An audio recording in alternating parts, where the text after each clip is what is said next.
Welcome to the 1 Minute Apologist. We interview the world's leading apologists to provide credible answers to curious questions. Jim, are scribal variations in the Gospels a problem for us? Well, that's the claim of a lot of skeptics, and this idea that you've got so many places in the Gospels, let's say, where scribes over the centuries have made a small change, an alteration, changed a word, maybe even changed more than one word, changed maybe a passage. So are these a problem? We really can't trust any of it then because we've got some small variations along the way. Throw it all out.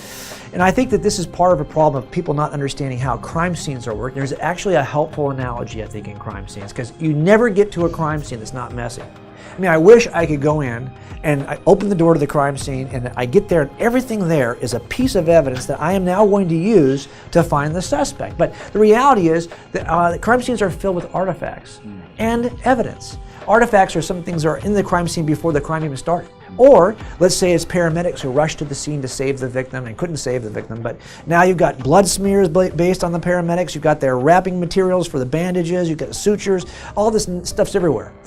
Well, those aren't pieces of evidence, those are artifacts. And if I was the detective working the case, and it was your loved one who actually was murdered, and I walked in and I said, you know, I'd like to help you, but there's a bunch of artifacts in this scene. I'm sorry, I can't help you.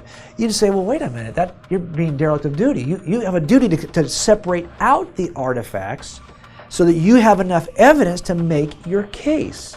And we do this in trial all the time. We have a technique, a process we use to separate the artifacts out so we know what is evidential. And if our technique is valuable, we actually can identify right away. Well, I can tell that's an artifact. That's a smear from the paramedics. See how the knee did that? You can see right away. Well, it turns out the textual critics do the same thing with the Gospels.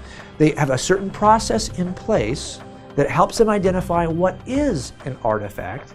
And even the skeptic who says, I see 4 artifacts, apparently is using the same process, the process that successfully tells us to return to an original. I can pull that stuff out and I can return faithfully to the reliable original, although the scene is messy.